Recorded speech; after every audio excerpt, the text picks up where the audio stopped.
नमस्कार, स्वागत है आप सभी का। आप देख रहे हैं एनएमएफ न्यूज। आपके साथ मैं हूं नमता चौधरी।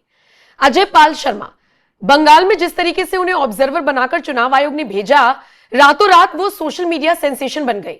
और जरूरी भी था, क्योंकि जिस तरीके से जहांगीर खान के इलाके में जाकर हिंदुओं के हक में आवाज बुलंद करते हुए अजय पाल शर्मा नजर आए, उसके बाद उनकी चर्चा होनी लाजमी थी। और इसका अंजाम जानते हैं क्या हुआ? जो इलाका था जिसमें नियुक्त किए गए थे अजय पाल शर्मा, वहां के हिंदुओं ने अपनी आवाज को बुलंद किया, अपने हक को सबके सामने रखा। और इसका असर चुनाव आयोग पर इस तरीके से पड़ा कि पूरी की पूरी फाल्टा विधानसभा सीट पर रीपोलिंग के आदेश दे दिए गए हैं चुनाव आयोग की तरफ से। 21 मई को फाल्टा विधानसभा के 285 पोलिंग बूथ पर फिर से मतदान होगा और 24 मई को नतीजे आएंगे। अब अजय पाल शर्मा तो अपनी ड्यूटी निभाने के बाद वापस लौट चुके हैं, क्योंकि वो यूपी के आईपीएस अधिकारी हैं। उन्हें सिंघम के नाम से जाना जाता है, उन्हें एनकाउंटर स्पेशलिस्ट के तौर पर जाना जाता है।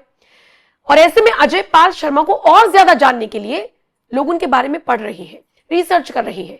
और ऐसे में तमाम असामाजिक तत्व भी हैं जो उनके अकाउंट को लेकर, उनके पोस्ट को लेकर भ्रामक जानकारियां फैला रही हैं। जैसे सोशल मीडिया पर 2 पोस्ट वायरल हुए।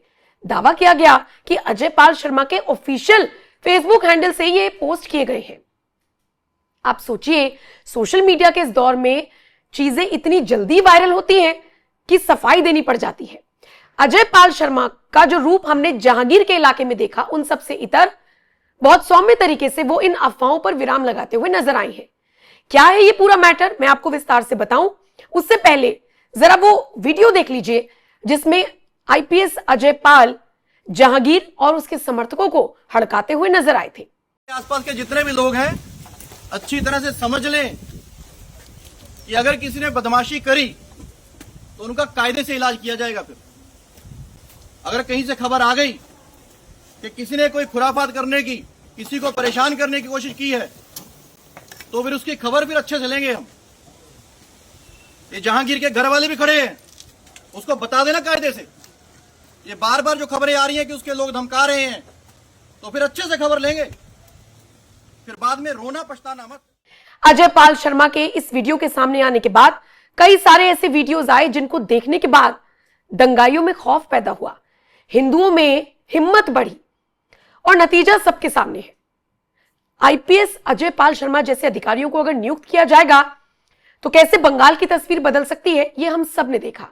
कैसे दक्षिण 24 परगना की स्थिति बदल सकती है, यह हम सब ने देखा।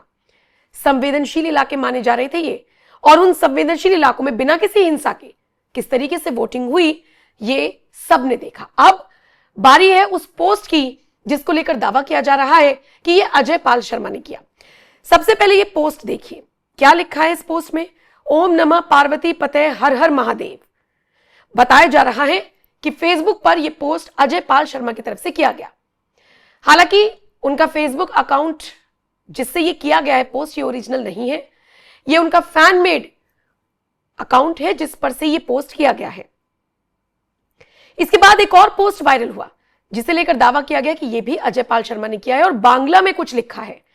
अब सोचिए, जब धड़ाधड़ इस तरीके के पोस्ट आने लगे तो अजय पाल शर्मा को फिर सफाई देने आगे आना पड़ा, जिसमें उन्होंने कहा है कि इस तरह के भ्रामक पोस्ट पर मत जाइए, ये मेरी तरफ से नहीं किए गए हैं। क्या आप जानते हैं बंगाल चुनाव के ठीक बाद अजय पाल शर्मा को लेकर क्या दावा किया गया, कैसा पोस्ट वायरल किया गया, मैं आपको बताती हूं। इस पोस्ट में कुछ पंक्तियां लिखी गई थी बंगाली में। आपको बता दें, इस पोस्ट में गुरुदेव रविंद्रनाथ टैगोर के मशहूर गीत आमार सोनार बांग्ला की कुछ पंक्तियां लिखी गई। मां तोर मुखेर बाणी अमार काने लागे सुधार मतो, मोरी हाय हाय रे मां तोर बदन खानी मोलिन होले आमी नयन जले भाषी। इसका मतलब है, तुम्हारी बातें मां मेरे कानों में अमृत जैसी लगती है। हाय रे मां, अगर तुम्हारा चेहरा उदास होता है तो मेरी आंखों से आंसू बहने लगते हैं। बंगाल के सियासी माहौल के बीच जिस तरीके से यह पोस्ट वायरल हुआ, सफाई देनी पड़ गई आईपीएस अजय पाल शर्मा को। उन्होंने तुरंत इस अफवाह और फर्जीवाड़े की पोल खोल दी। उन्होंने साफ तौर पर, स्पष्ट तौर पर इस पोस्ट का खंडन कर दिया। उन्होंने कहा कि यह फेसबुक आईडी पूरी तरीके से फेक है, मैं ऐसे किसी भी फेसबुक आईडी को नहीं चला रहा हूं। उन्होंने कहा कि किसी शरारती तत्व का यह काम है कि उनके नाम पर, उनकी तस्वीर के साथ गलत इस्तेमाल किया जा रहा है और इस तरह के ट्वीट्स या पोस्ट किए जा रहे हैं। हालांकि ऐसा पहली बार नहीं है जब किसी चर्चित आईएएस के अकाउंट से इस तरह का पोस्ट किया गया हो, ऐसा कई बार होता रहा है।